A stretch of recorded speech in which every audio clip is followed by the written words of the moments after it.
And I do not believe the reason women are paid less in the city is because we have gross discrimination. Louise? You know, I try hard not to lose my temper on air, and I really try hard not to insult people on air. Don't hold back. But I'm sorry, Mr Farage, for you, I'm going to make an exception. Because what you are saying is laughable. Is it? You are talking out of your bottom. So why are women paid less? Let Louise put the case. And for all the working mothers out there who are battling day to day, and I know lots of them in the city, but not just in the city, but elsewhere as well, who are discriminated against, who are paid less than their male colleagues, who are looked over for promotion, I say on behalf of them, shame on you. And I say double shame on you because you actually have daughters. What kind of example are you setting to your daughters by saying what you said? So are you saying that the banks and brokerage houses in the City of London are openly and clearly discriminating against women today? Openly and clearly is difficult, but they are discriminatory. The point you make about maternity leave, OK? You say the word maternity leave, women go away for 2 or 3 years. I had a child, I had 4 months maternity leave. You know, the maximum you can take is 12.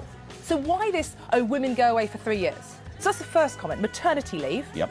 Gardening leave.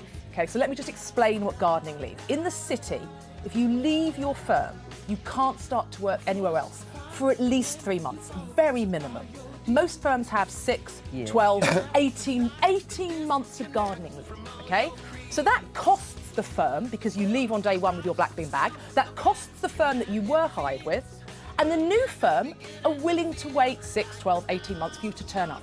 So if it was so important for you to be there every second of the day and not have 3 months maternity leave, why does the whole city run on the let's poach other staff? Because clearly, and even more in the brokerage industry, there is a lot of gardening leave, and people and brokerage firms are willing to pay many millions to guarantee someone who will arrive in 6, 12, 18 months' time, which is far longer than maternity leave. So don't give me maternity leave. I say gardening leave back to you. And no one talks about that for discrimination against men. Well, the reason gardening leave was put in place is because people know that actually any time away from accounts brings in and increases the level of risk. So that's the very reason gardening leave was introduced. Look, when I ran a brokerage company, I had a guy came to me one morning and said, Nigel, I'm resigning. I'm going to do the childcare at home because my wife's got a better job than me. And there are now 1 million men who are at home bringing up children. I'm making a general point that in a fiercely competitive world like the brokerage end of it, that women are disadvantaged if they have children. Now, that is a simple statement of fact. So there is discrimination against women who have children. That's what you're saying. In the city, they are discriminated I'm making the point that lifestyle choice of having a family makes it harder. It doesn't make it impossible, and there are some people that manage it, but that, I think, explains why women are paid less. I do not accept that the City of London now discriminates heavily against women. I don't accept they did. I don't accept that. No, I don't accept that at all. Right, you're saying women who have families are discriminated against. Women who decide to have children are discriminated against. No, they're not discriminated against. In a bottom-line business, they make it harder for themselves. It's simply a statement of fact. Well, except Louise isn't the only person who's been screaming. I know. Ruby McGregor-Smith, Chief Executive of Mai Tai, Anne Richards, Chief Investment Officer of Aberdeen Asset Management, Lindsay Ricks, MD of Santander Wealth Management. They all have children. They're at the top of their game. It can be done. There aren't many. They're discriminated against. So Janet Yellen became boss of the Federal Reserve, possibly the most powerful job. She's got kids. When she became head of the Federal Reserve, I wrote a piece about it and said, these are, in my view, the 10 most influential financial women in the world. I read that. 8 of them have kids. It is laughable. One of them is the head of one of the most successful hedge fund businesses in the world. Hedge funds spend 20 hours a day at work. One was private equity. One was, Reinhardt and Rogoff. One of those is a woman. Christine Lagarde. Christine Lagarde at the IMF. It is laughable that because a person has a wound, they can't do a job. To their companies? We have to make a decision here, don't we? Women are paid 30% less than men in the city. Why is that?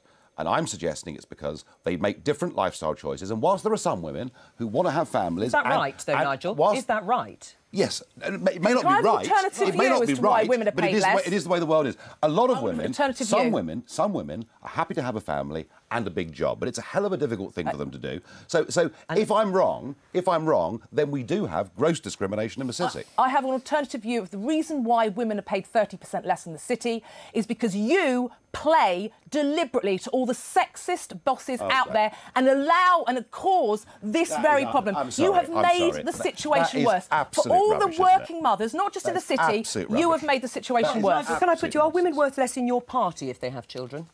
No, because they're not.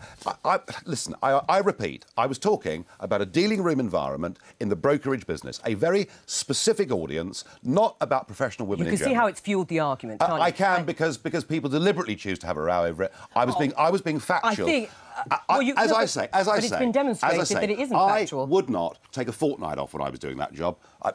No more than a week. One thing I will say of that to you, risk. Louise, about women in the city, they earn, relative to many other industries, a lot of money. They can afford to pay for that childcare without losing the majority of their salary. I put to you, in general, that can be a big problem.